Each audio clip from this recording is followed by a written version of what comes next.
outro ponto, professor, que vem acontecendo, né, principalmente do último ano, é a questão de fusões de gestoras.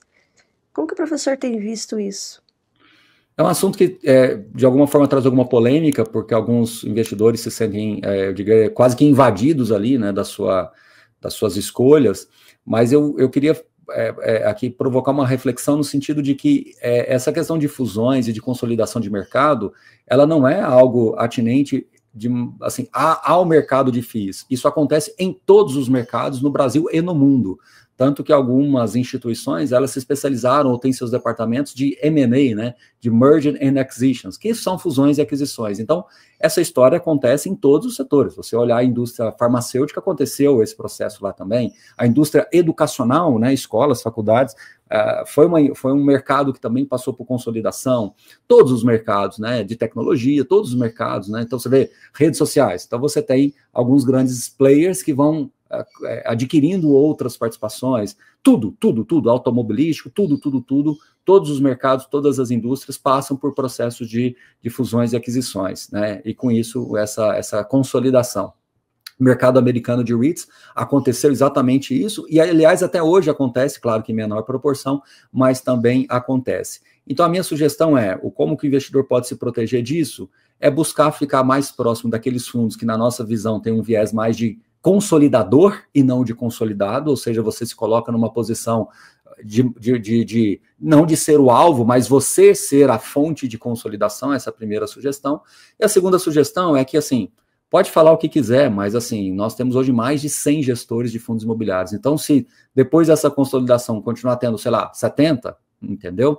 80, ainda é possível você ter uma carteira com 10 a 20 fundos e com uma quantidade bastante interessante de gestores pulverizando ali os seus riscos com relação a esse quesito. Então, obviamente, o mercado às vezes cria uma preocupação, uma narrativa de que aquilo ali de alguma forma pode prejudicá-los. Eu entendo a preocupação, até um certo receio, uma certa apreensão com relação a isso, mas longe de mim se isso ser uma preocupação, mas muito longe mesmo.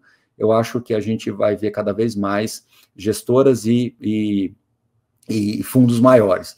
Agora, inexoravelmente, a gente vai ter uma dominância, como, de novo, em todos os mercados. Se eu te pedir para falar aqui quantas marcas de automóveis nós temos no mundo, nós temos algumas, várias, mas nós temos talvez umas 5 ou 10 grandes mais conhecidas. Se nós falarmos aqui 10 marcas de remédios mais conhecidas no mundo, a gente vai encontrar, né, de indústrias farmacêuticas, né? Então, tudo isso sempre foi assim. Então, se você me perguntar daqui 5 anos como é que vai estar o mercado de fundos imobiliários, talvez a gente vai ter umas 10, 20 maiores gestoras e uns 10, 20 maiores fundos, né? E depois é o chamado Tier 1, né? Você vai ter o Tier 1 Capital, o Tier 2 e o Tier 3, né? Você vai ter o principal que realmente vai ser ali, talvez 40, 50% do mercado, você vai ter uma outra fatia que vai ter mais uns 30, 35, ali um terço, e você vai ter o restante que vão ser realmente aqueles que sobraram ali, que são os fundos menores e as gestoras menores. Isso é um desenho, eu diria assim, quase que natural. Aí cabe ao cotista ficar onde ele se sente mais confortável, entendeu? Mas nesse momento de consolidação, a gente vai ver essas assembleias sendo feitas, né, justamente para que sejam aprovadas. E alguns fundos, eles são bastante institucionalizados, então acredito que não vai ter muita dificuldade para se passar também alguns desses fundos, não. Até o professor fez esse comparativo com os REITs, né? O número de empresas, né? Porque lá são empresas, é bem menor do que no Brasil, né? Aqui nós temos bastante fundo, nós temos mais de 500, né?